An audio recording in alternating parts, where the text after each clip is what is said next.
Franguinho sem censura. A resenha esportiva em que a linha é não ter linha.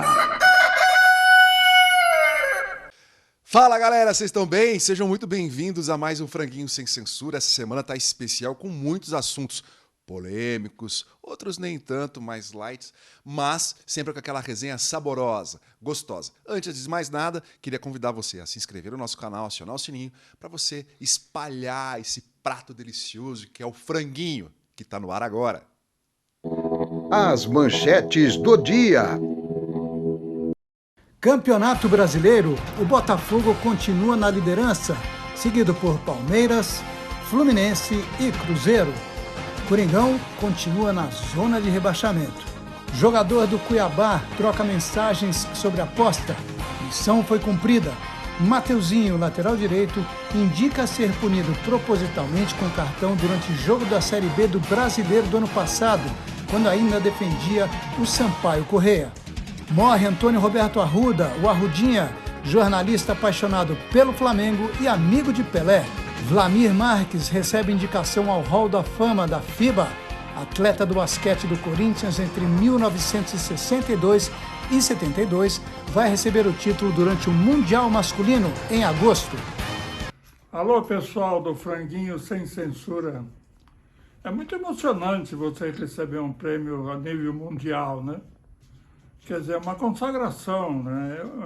É agora que eu até estou comentando sempre que eu encerrei a carreira definitivamente, porque daqui para frente eu não tenho mais o que conseguir, né? Estou muito feliz, eu acho que demorou para vir, né? Quer dizer, esse ano eu completo 50 anos que eu abandonei a carreira, né? Mas de qualquer forma eu me sinto imensamente feliz por ganhar essa laurea da FIBA. Amigos, a gente tem que destacar, é claro, essa presença que vai ficar eterna no Hall da Fama do nosso grande Vlamir Marques, para muitos o Pelé do basquete. É realmente aquela referência do momento em que o basquete brasileiro, o basquete masculino, ganhava. Ele chegou a 4 finais de mundiais e ganhou 2, tá? E eu tenho uma lembrança dele não jogando, mas uma lembrança emotiva e até da minha infância. Porque ele jogou no meu 15 de Piracicaba, de 55 a 61. Depois veio para o Corinthians, onde ganhou também, lá em Piracicaba também ganhou o título paulista. E meu avô Carlos Todeschini, que morava ao lado do ginásio Valdemar Platkauskas, ele ia ver todos os jogos do 15 ali. Quinzista roxo.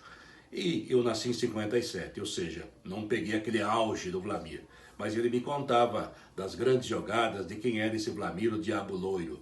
Naquela época eu não entendia muito, né? Depois, trabalhando com a imprensa e tomando ciência da história e do próprio Vlamir Marques, conversei com ele algumas vezes, realmente foi um negócio extraordinário. Eu via ele jogando através das palavras do meu avô.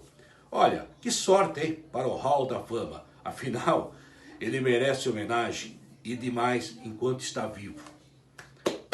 Parabéns, Vlamir. Vamos começar? Um dos monstros sagrados do futebol brasileiro, Vanderlei Luxemburgo está de volta. Ele está à frente do Corinthians, um time em frangalhos, que não mostra em campo nenhuma melhora. A cada partida frustrante, Luxemburgo fala pouco do seu time, fala muito mais dele mesmo, tentando mostrar ao mundo que ele não está ultrapassado. Será que ele não devia mais se preocupar com o que está acontecendo em campo do que com a imagem dele? Será que o Luxemburgo está realmente ultrapassado? Bom, pessoal, é claro que essa pergunta os repórteres fazem porque sabe que o Luxemburgo se irrita com isso. Eu acho que é muito pesado dizer que ele está ultrapassado, mas eu acho que, no mínimo, ele, desde 2004, não consegue nenhum resultado relevante. Essa é a minha opinião. Porque desde 2004, quando ele ganhou com o Santos, ele foi para o Real Madrid, quis falar espanhol e foi aquele vexame. Depois ele pegou grandes clubes, ele pegou o Flamengo, ele pegou o Santos, ele pegou o Vasco, ele pegou o Fluminense, ele pegou o Grêmio, ele dirigiu o Palmeiras, ele dirigiu o Corinthians. E eu acho que ele fica irritado porque alguma coisa nele está mal resolvida. Ou por ele não ter ganho uma Libertadores, ou por ele não ter ganho nenhum título internacional importante. Aí, nessas entrevistas, ele começa a falar um monte de números, acho que baixa o Ciro Gomes nele, um monte de números que ninguém pode comprovar na hora, que foi ele que fez tudo primeiro, que ele é um revolucionário. Eu acho que ultrapassado é um pouco pesado, mas que de 2004 para cá ele não ganhou nada e ele teve bons elencos e bons salários, eu acho que é isso. Olha, eu não sou advogado do Luxemburgo, mas também não sou advogado de imprensa provocadora. Você está ultrapassado, Amalfi? Você está ultrapassado, Elinho? Você está ultrapassado, Alê? Isso é uma pergunta irritante. O repórter não está ali para isso. Isso mostra o quadro lamentável que anda a nossa imprensa. Eu não acho que seja uma pergunta que você faça para ninguém. Se ele venceu ou não venceu, é outro caso. Se bem que os times que a gente já teve essa discussão de bastidores, né, Amalfi? Os times que ele dirigiu são grandes marcas, mas eram grandes times na época? Eu não sei dizer, a minha memória não vai tão longe, mas eu acho que passa também, essa pergunta passa por uma análise dos times que ele dirigiu. Quem é o louco, Casagrande até falou isso, que assumiria o Corinthians agora? Quem assumiu o Corinthians agora não vai ganhar, porque vai pegar um time destroçado até psicologicamente. Eu acho essa pergunta absolutamente deslocada e eu acho uma vergonha que ela seja feita a alguém durante uma entrevista que deve falar sobre um jogo específico. Vitor, só mais uma coisinha a respeito dessa fala do Casagrande, né? Eu não vou dizer que está ultrapassada, porque quem sou eu? Mas quem assumiria o Corinthians? Só uma pessoa com a vaidade do tamanho da do Luxemburgo, eu acho que. Ou precisando se recolocar no mercado. Exatamente. É isso que eu ia falar, então. Ia completar com essa frase, quer dizer, ou quem está precisando, que eu acho que é o caso dele, né? O cara está se sentindo à margem há muito tempo, ele está sempre sendo questionado pelos repórteres, entre aspas, porque realmente é lamentável o nível atual do reportariado, né, brasileiro. Não sei lá fora, porque faz tempo que eu não acompanho, mas aqui é duro de roer. Você fica ouvindo as perguntas e tem gente que é pago para fazer determinadas perguntas, né? Sabemos disso. Agora, também não sei se ele está ultrapassado, eu acho que nem o Marco falou, quer dizer, ele não ganha há muito tempo. Agora, sei lá, eu acho que ele faz parte de uma geração que meio já parou, quer dizer, sei lá, é o Filipão, é o Parreira, o pessoal que já fez o trabalho e agora está fazendo outra coisa ou está quieto em casa e tal. E deu lugar para uma geração mais nova, né? A gente vive falando aí do Diniz, do Barbieri, etc.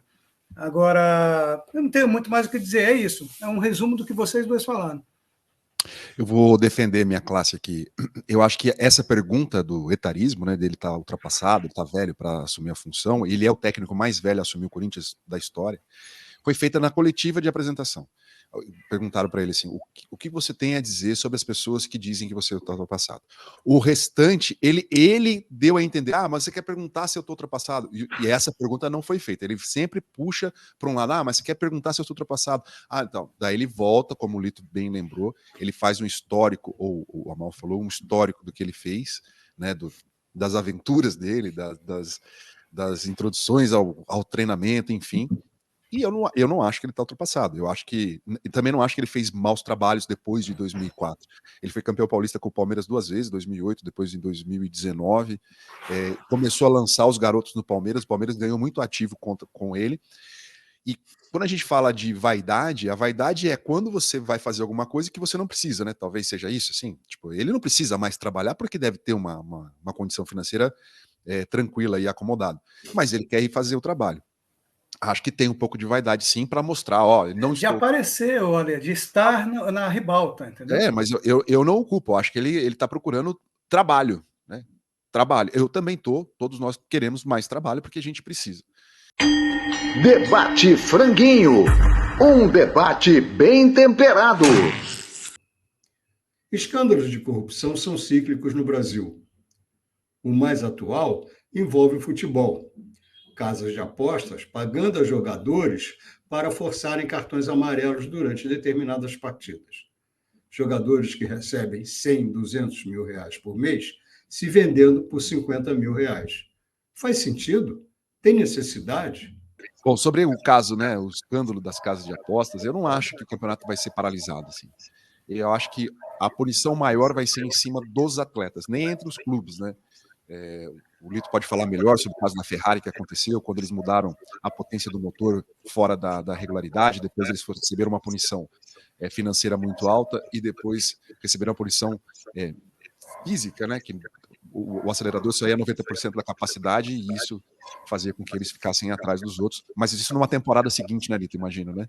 Numa temporada seguinte. Exatamente. Eu não acho que a CBF tal vá punir esportivamente os clubes no momento. A punição vai ser em cima dos jogadores. Talvez bani-los do futebol, acho que vai ser o caso mais grave e talvez uma multa com esses caras. Assim. Ô, Ale, eu vou falar pouco, vou tentar fazer um resumo do que você falou, porque eu estava pensando exatamente nisso. Eu acho que são duas coisas diferentes. Uma é o ser humano, quer dizer, você tem que punir, o cara fez uma bobagem, fez lá uma falcatrua, tem que ser punido. Eu acho que é ponto pacífico. Não sei se, acho que o clube não. Se o cara agiu sozinho, não, a não ser que o clube esteja mancomunado, né? Ali tem um esquema todo que envolve vários jogadores, aí é diferente. Mas se não se restringe a atuação do ser humano, no caso, o jogador de futebol. A outra coisa é que há necessidade, sim, de se regulamentar uma atividade que é inerente ao ser humano há décadas não, há séculos, né? É a coisa do jogo, da aposta. Então tem que ser regulamentado, tem que pagar imposto. E aí vamos em frente, é que nem a história dos cassinos.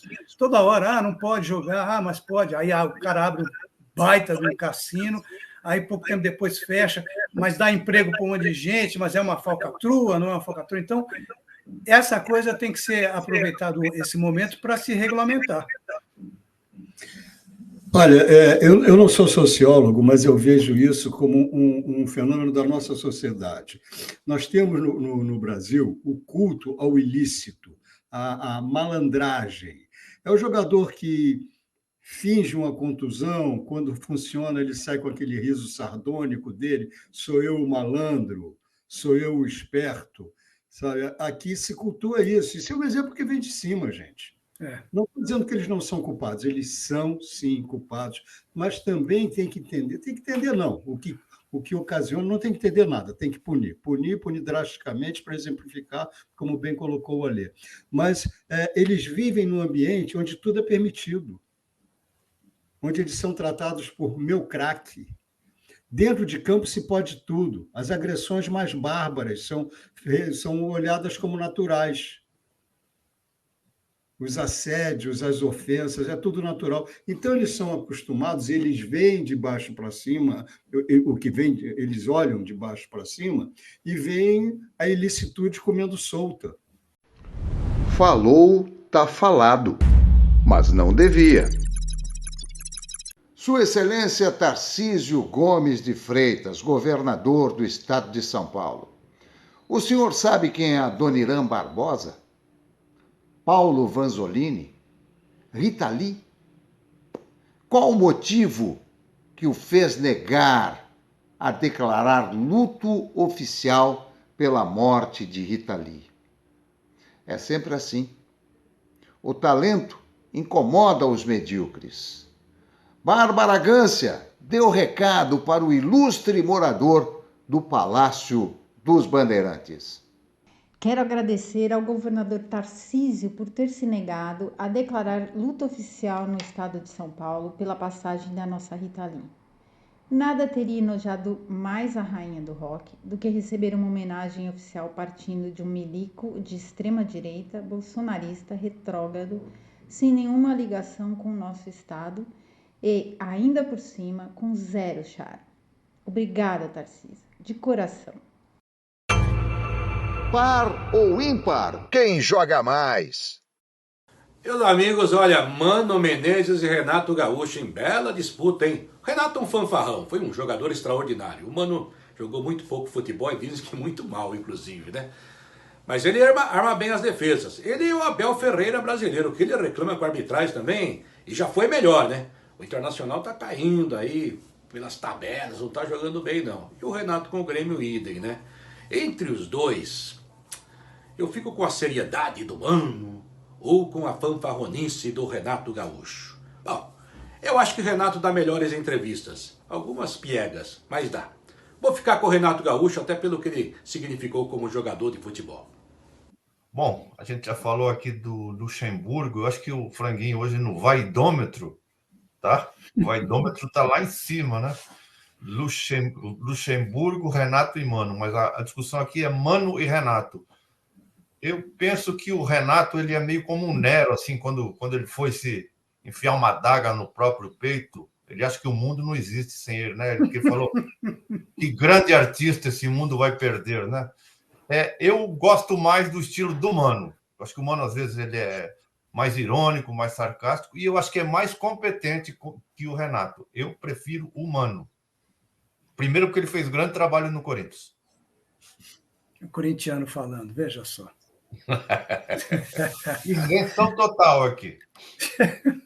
Eu já já houve uma época em que eu achava que o Renato deveria ter sido chamado para dirigir a seleção brasileira. Não faz muito tempo, foi quando ele ganhou lá com o Grêmio e tal, faz alguns anos já, né?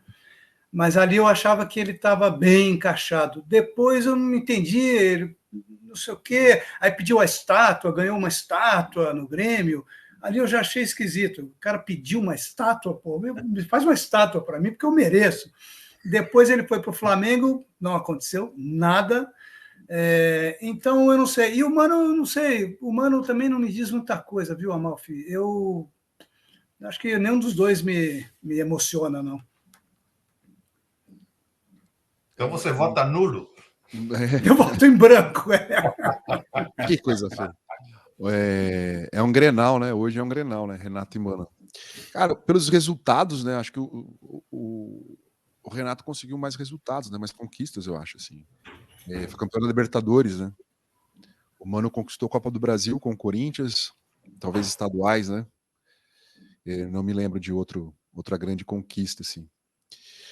É difícil, é difícil. Eu acho que na gestão, no macro, o Mano é melhor. Na gestão de vestiário, o Renato deve ser melhor, porque ele é, né, mais boleiro e tal. E acho que na beira de campo fica ainda equilibrado, porque quando você tem um time melhor, aquilo consegue render. Eu acho interessante que o Mano consegue montar equipes. Ele pega um time vazio e monta uma equipe. Daí aquilo dá resultado e depois, com o tempo, ela se perde. O Renato, ele demora mais para montar uma equipe. Quando ele monta uma equipe lá para frente, ou ele faz, né, começa um trabalho lá no meio do ano, lá isso pro fim, aquilo começa a dar liga e começa a jogar bem. Eu acho que muito isso. Nas escolhas, acho que eu prefiro a seriedade do Mano. Para escolher um ou outro, para não ficar no voto em branco, eu prefiro um Mano mais sério, que é debochado também e tal, mas eu acho que mais para a parte mais ele é malandro também, né? Sim. Malandro. Tem várias clássicas dele para quem acompanha e tal, mas acho que você dá para confiar mais no que o Mano vai dizer do que com o Renato. Assim. Franguinho em alto e bom som.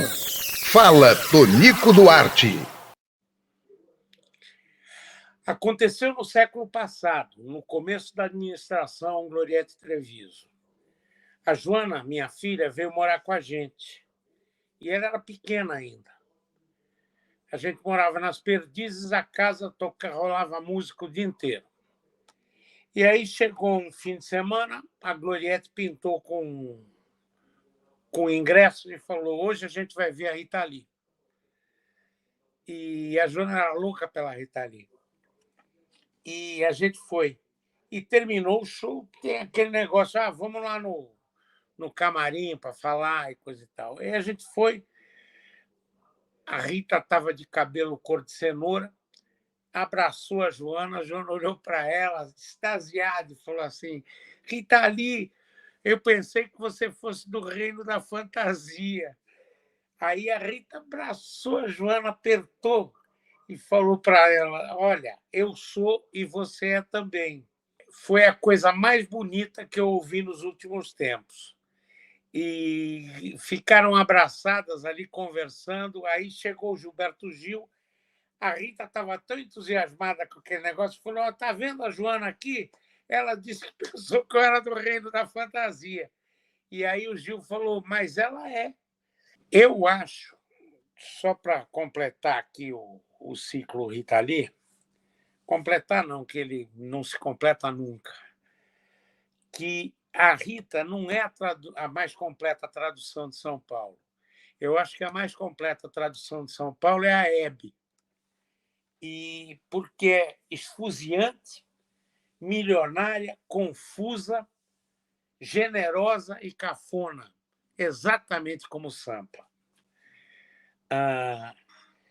Eu também descobri no Reino da Fantasia que a Palmirinha foi embora umas horas antes da Rita Lee para esperá-la com uma bandeja de bolinho de chuva lá em cima. Bolinho de chuva fresquinho. E para terminar aqui, para lembrar vocês, nós estamos em maio. Agora, dia 22, que eu acho que é segunda-feira, é um dia consagrado, é o dia consagrado a Santa Rita, advogada dos impossíveis. Rogai por nós. A Canja do Franguinho. Aqui, a boa música tem vez. Cores do mar, festa do sol, a vida é fazer, todo sonho brilha, ser feliz, no teu colo dormir, depois acordar, sendo seu colorido, brinquedo de papel machê. Dormir no seu colo é tornar a nascer, violeta e azul, outro ser, luz do querer. Não vai desbotar, o lilás, cor do maceda, cor de batom, arco-íris creponada vai desbotar, brinquedo de papel machê. Agora sim, eu quero ouvir, diga lá. Ai, yeah, yeah, yeah.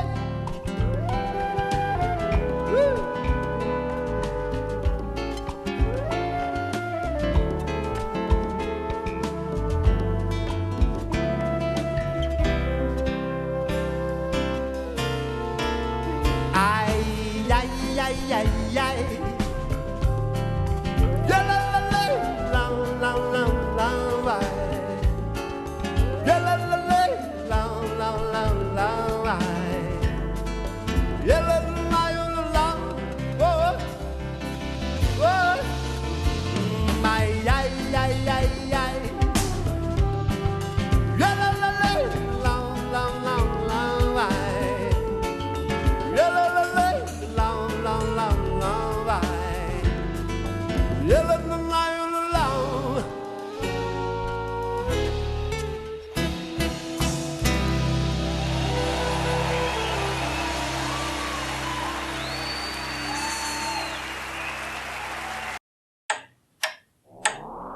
A última volta do ponteiro.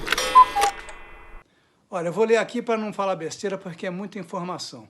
2 times da França puniram jogadores que se recusaram a participar da jornada internacional contra a homofobia no último final de semana, quando atletas da primeira e segunda divisões entraram em campo com uniformes que traziam referências à bandeira do arco-íris, símbolo global da luta pelos direitos das pessoas LGBTQIA+. Na França, para quem não sabe, homofobia é crime. Os times são o Toulouse e o Nantes, campeão e vice, respectivamente, da Copa da França. E os jogadores são o marroquino Zakaria Abuklau, o holandês de origem sérvia Said Omalic e o malês Moussa Diarra, do Toulouse. No Nantes foi o egípcio Mustafa Mohamed, que se recusou a vestir o uniforme. Diante da repercussão negativa, os jogadores soltaram uma notinha, aquela coisa de sempre, não foi isso, tal, é preciso respeito também, pela minha opinião. E a ministra do Esporte, Amélie Oudéa-Castéra, classificou o episódio como profundamente lamentável. Na segunda-feira, o Nantes anunciou que o Mohamed, o jogador do time, seria alvo de uma sanção financeira, mas não esportiva. Quer dizer, grana para punir o jogador. E aí, o que vocês acham? Uma coisa que me chamou a atenção aí nessa explanação do Elinho é que esses 4 jogadores, nenhum é francês, natural da França. Eles foram criados em sociedades menos abertas. menos atualizadas, enquanto na França, a França sempre foi a vanguarda do pensamento, principalmente do pensamento social, democrata. Agora, lamentável, lamentável, porque eles não nasceram lá, mas eles estão lá. Eles já devem ter um grau de convívio para abrir mais o pensamento deles, para abrir mais a maneira com que se encara o mundo hoje em dia. Paguem por isso. Agora, como é que eles vão pagar? Punição pecuniária, dinheiro? Diz aí ao dito popular que o bolso é o órgão mais sensível do corpo humano. Mas você punir com um pedaço de pizza, não. Tem que ser exemplar. Eu acho que essa cultura do homem com H é um negócio que vem de séculos e séculos e séculos, e é difícil você quebrar com isso, né? Então, eu vou falar do caso do Corinthians, domingo, aí coloca no telão lá que qualquer canto homofóbico é proibido, ou misoginia, esse tipo de coisa toda. Aí o clube, no dia seguinte, vem com aquela mensagem padrão de que Faz uma nota, clube, né? a mesma nota. Acho que deve ser Ctrl-C, Ctrl-V ali, né? Que eles devem fazer isso para colocar, e não resolve nada. O que acontece é que as pessoas têm que mudar a cabeça das pessoas, mas num sentido mais profundo, porque a pessoa, quando abrir uma câmera, é claro que a pessoa vai dizer eu sou contra qualquer tipo de discriminação, mas na intimidade do confessionário ou no botequim, o cara vai continuar fazendo a mesma coisa, entendeu? Ou no estádio de futebol. Ou no estádio de futebol, exatamente. Então, é que o Lito falou, muita grana, eu não sei se é só grana, ou cana, enfim, mas na intimidade do confessionário, a sociedade continua sendo muito racista, homofóbica, misógina, tudo isso. E voltamos ao quadro da impunidade, né, Amalfi? Exatamente. Vai lá, Lê. Primeiro sobre os jogadores da França. Acho uma idiotice, uma pequenez gigantesca, né? Como se você fosse colocar uma abraçadeira de arco-íris, quer dizer que você vai se tornar gay no dia seguinte, naquele instante. Cara, mesmo que exista lá uma cultura religiosa que fale muito, esses caras vieram de lá, principalmente, né, quem é do Islã, tem um holandês no meio que fica muito estranho ainda, que a Holanda parece ser um país tão para frente, enfim. Eu acho pobre, assim. Eu acho que quanto mais você incentivar o respeito partindo do futebol, né, partindo de quem tem um local de destaque, vai acabar ajudando toda a sociedade. Acho uma bobagem. Sim. E só uma informação. É um holandês de origem sérvia, Said Armulic. Mas ele tem um Said, né? Ele deve ter alguma coisa, mesmo sendo da Sérvia. Exatamente. Enfim, tem uma coisa religiosa. É uma coisa comum, né? Para os quatro, que o Lito observou. E sobre a questão do Corinthians, acho que a punição vai existir, tal. Não acho que vai ser punição de perder ponto, não vai ser. É o seguinte, aí vai vir multa. A multa vai ser para o clube e não vai ser para o torcedor que gritou, ou para os torcedores. Então tem que punir a torcida. Eu não acho que o Corinthians se eximiu, assim, tipo, quando você entra no estádio, já tem o telão lá, proibido, gritos homofóbicos e racistas. Aí o que o clube pode fazer para educar mais? O cara passa lá, por favor, não cante, por favor, não cante. É que a gente vive num momento, né, no país, talvez no mundo, essa divisão política, e as pessoas que acham que isso é mimimi. Ai, que bobagem isso, pô. Falar que o cara é bicha não é que ele seja bicha, é uma tiração de sarro. Mas ofende, né? Ofende não só, não o cara, não necessariamente o cara, mas ofende quem sabe? Quem tá envolvido nisso. Claro. Acho que devia melhorar a questão da educação na entrada do estádio, de alguma forma, avisar e falar dos riscos, punir a torcida, né, tipo, portão fechado, não deixar entrar no estádio, que é, né, uma coisa ruim para o clube também, mas também ruim para o torcedor, ficar impedido de ver seu time jogar, e tentar buscar quem tá gritando, né?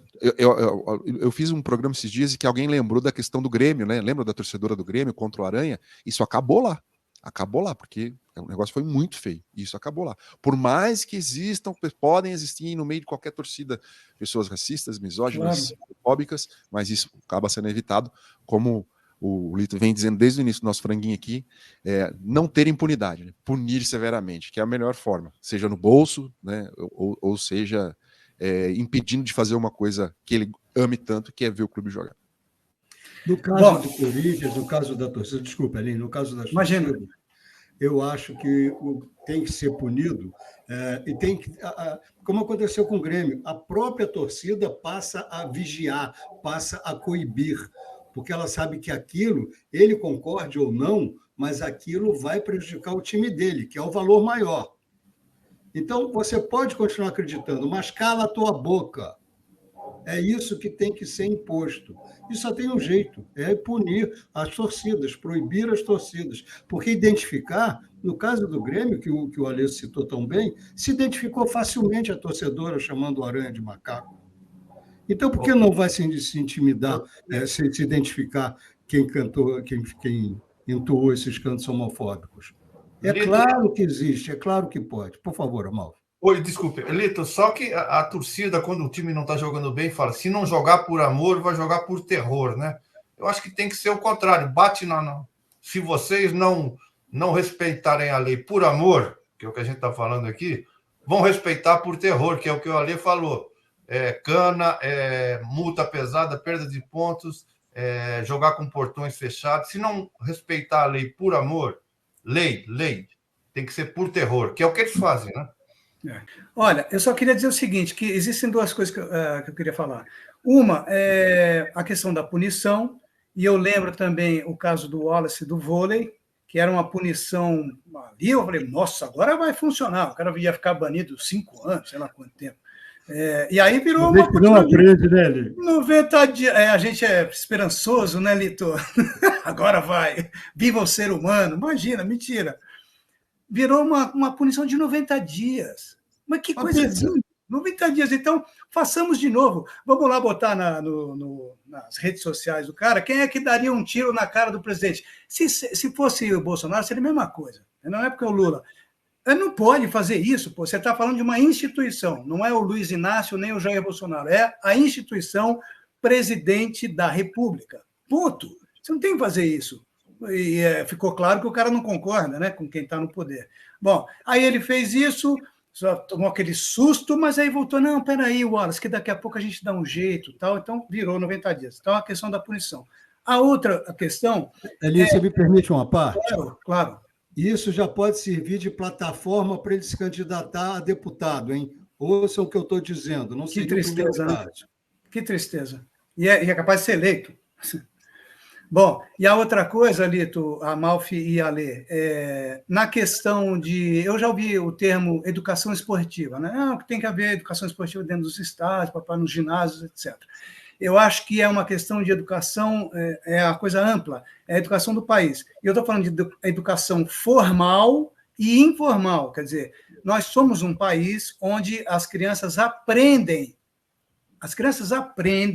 a passar perna, a simular, a enganar. Não estou dizendo que todo mundo, mas existe essa cultura, porque você não vai ser punido. Se você tiver um certo poder, você dá uma carteirada, você faz um acordo com quem vai julgar, no caso, os juízes e tal. Então, infelizmente, eu acho que a gente ainda está vivendo isso. Agora, o Alê citou o momento que a gente está vivendo, não só no país como no mundo, eu acho que é agora. A gente tem que aproveitar agora, porque é uma briga mesmo. E a gente tem que... É que nem a história do racismo, a mesma coisa. Tijolo por tijolo, todo dia é uma briga. E é assim. Eu acho que tem que ser assim. Chegamos ao final de mais um Franguinho Sem Censura. Muito obrigado por nos acompanhar. Faço e reforço aquele convite de sempre. Se inscreva no nosso canal, acione o sininho para receber a notificação de um novo vídeo chegando e copie esse link e compartilhe com todo mundo. Esse franguinho delicioso, apimentado às vezes, mas saboroso sempre, merece ser dividido com mais gente, certo? A gente se vê na próxima semana. Tchau, tchau. E depois da bênção, nós vamos cantar a música da Rita Lee, O Bom José. E queríamos nos unir a todos que hoje estão rezando também pela Rita Lee. Era uma amiga muito querida e eu nunca disse isso enquanto ela estava viva. Mas ela me mandava muitas roupas dela para dar para os moradores de rua.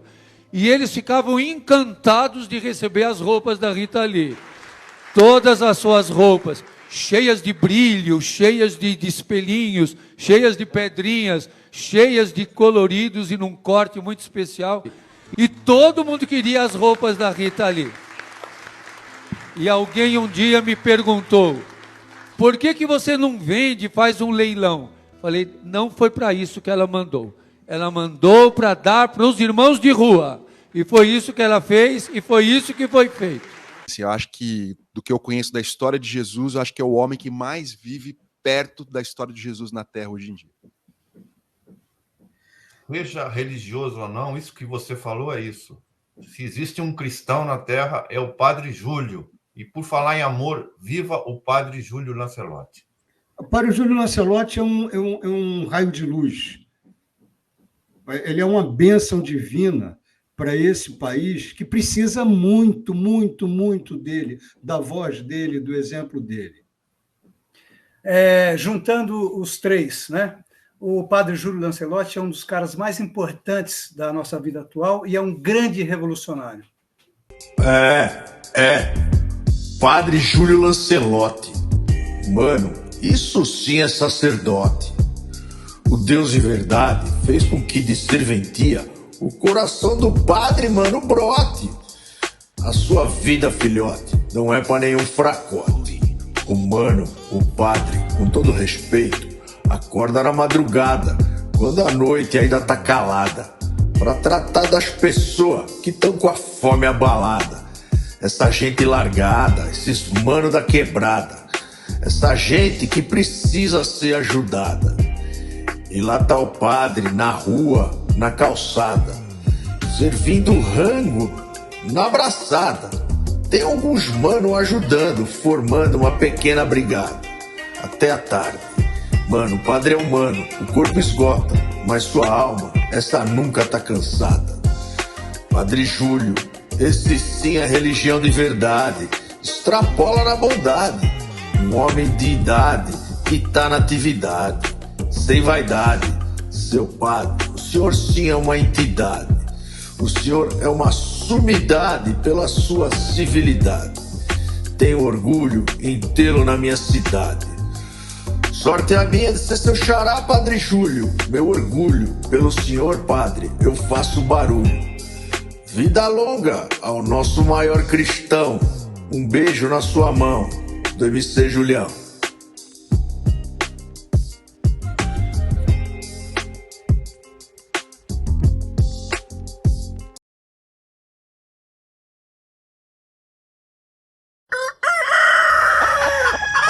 Franguinho Sem Censura, a resenha esportiva em que a linha é não ter linha.